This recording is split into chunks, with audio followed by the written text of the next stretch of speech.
Kenapa Apek ni lain daripada umat Islam atau agama lain dengan boleh mengutuk alim ulama ni, tok guru dia, dipanggil pendeta upahan. Bukankah alim ulama ini adalah pewaris anbiya, waris nabi-nabi? Mungkin alasannya Apek berikan agama dulu Kristian ialah mereka tu memang pendeta, mereka itu padri-padri agama yang tidak tauhid. Bukan, tuan-puan. Membidas ulama ini antara ajaran Syekh Sufi saya, dan ini ada sebabnya. Kalau kita lihat dalam sejarah, Allah mengajak manusia bertanya kepada Allah sendiri. Ya, Allah mengajak manusia berfikir, dan Allah mencabar manusia, dan Nabi Ibrahim AS bertanya-tanya, berdialog mengenai matahari ke Tuhan, bulan ke Tuhan, untuk membuktikan kepada kaum dia siapa Allah sebenarnya. Dan kita tengok Khalifah Rashidin, Saidina Umar Al-Khattab pun meminta, dan sahabat pun mencabar, kalau kamu salah, kami akan membetulkan kamu dengan pedang.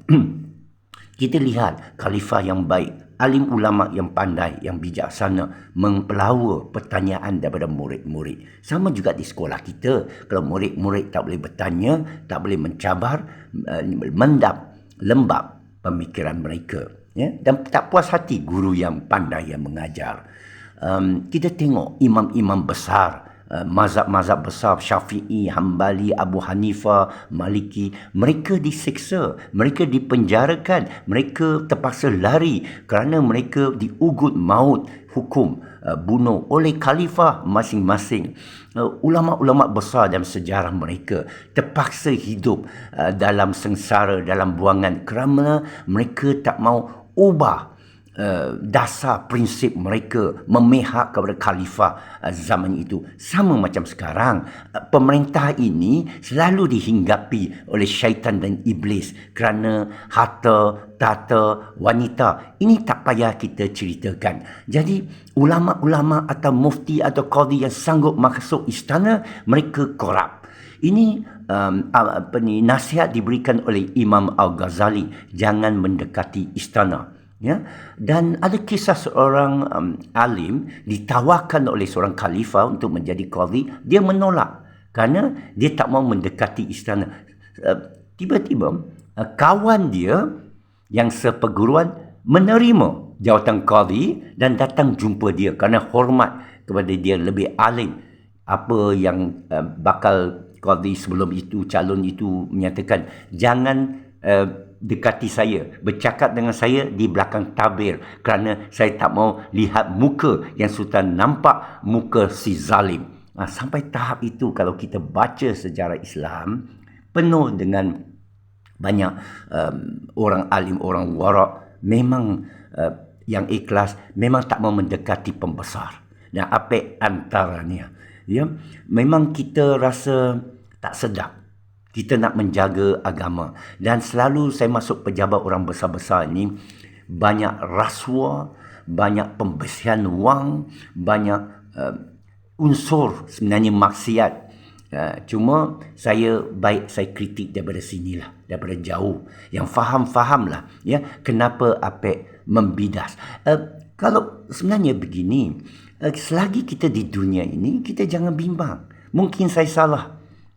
Kalau saya salah, buktikan, berikan hujah, jangan emosional. Kerana apa? Bila kita mati esok, kita dah tak boleh patah balik. Nanti kita dah mati esok atau hari ini, wallahualam, kita di padang mahsyar di depan Allah. Allah akan soal kat kita, kenapa awak ikut si bodoh? Kenapa awak ikut si mufti ini yang jelas membawa kepada maksiat, jelas membawa kepada kehancuran, jelas dia menyatakan sesuatu yang memihak kepada tauhid. Soal bakaf sinun contohnya, itu jelas.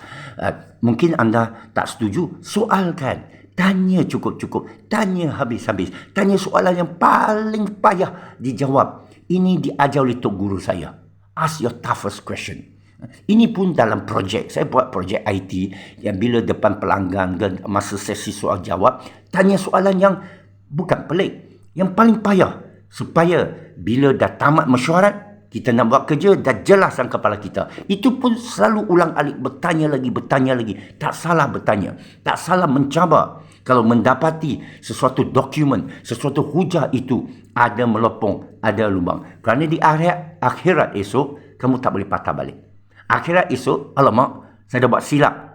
Tak boleh. Kamu tertanggung dosa itu. Jadi, apa sekarang baca surah An-Nahl, ada seorang Kristian dalam TikTok tadi ada kata ada kontradiksi, nanti apa buat dalam sesi akan datang. Sekian. Assalamualaikum warahmatullahi wabarakatuh. Saya harap siapa nak tanya saya apa, pergi tanyalah. Mengenai agama, mengenai diri saya, mengenai apa yang saya cakap, dengan hujah sebaik-baiknya. Jangan emosional. Jangan kata ini orang merepek. Kerana di akhirat esok, siapa yang kamu kata merepek? Apa yang kamu lakukan yang zalim ini? Wallahualam, saya tak tahu. Saya pun tak tahu tentang dosa saya. Saya kena bertaubat setiap hari. Saya kena beristighfar banyak setiap hari. Saya kena mengingatkan diri saya. Siapa saya sebenarnya? Hamba Allah dengan inayah taufik hidayahnya. Menerima sedikit saja ilmu. Mesti bersyukur kepada Allah. Dan memohon kita semua bersatu. Ya, menjadi kuat. Menjadi hamba Allah. Idza jaa nasrullahi wal fath wa ra'aitan nas yadkhuluna fi dinillahi afwaja fasabbih bihamdi rabbika wastaghfir innahu kana tawwaba. Apabila datang pertolongan Allah, berduyun-duyun manusia masuk pembukaan pintu yang Allah bawa macam ombak, masa tu bertasbih kepada Allah, memuji Allah, memohon ampun, kerana kepada Dia semua kembali. Assalamualaikum warahmatullahi wabarakatuh.